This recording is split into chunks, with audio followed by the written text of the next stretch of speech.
Motivation සහ discipline. මේ මාතෘකා දෙක ඇහෙනකොට අපිට ගොඩාක් ෆැමිලියර් වගේ දැනෙනවා.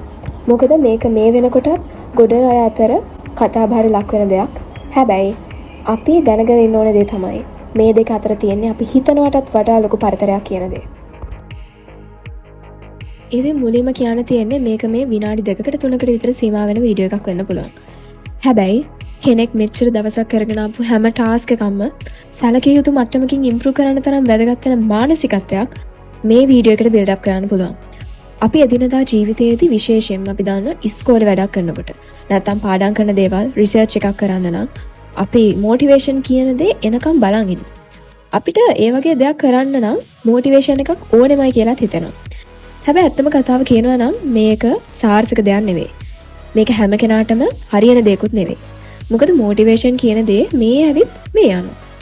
ඒ කියන්නේ කෙනෙක් ගාව රඳා පවතින්නේ නැහැ. ඊටමත් తాවකාලිකයි.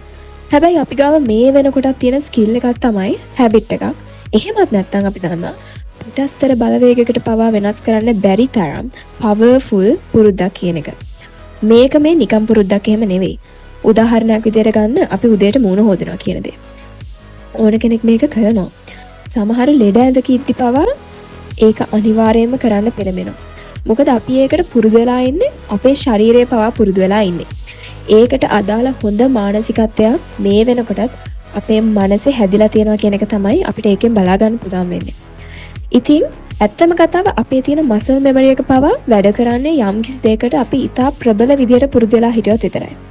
වැඩක් කරගෙන යන්න නම් පාඩම් කරගෙන යන්න නම් ඔයාලට මොටිවේෂන් එකක් එනකම් බලන් ඉන්න එපා කවමදාකවත්.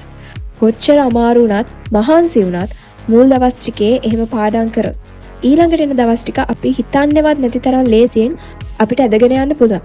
සාරාංශයක් විදියට කියන්න තියෙන මෙච්චරයි. මොටිවේෂන් කියන්නේ తాවකාලිකව අපේ මොලේ රවටන විද්‍යාවක් විතරයි. හැබැයි ඩිසිප්ලින් කියන්නේ තාවකාලික දෙයක් නෙවෙයි.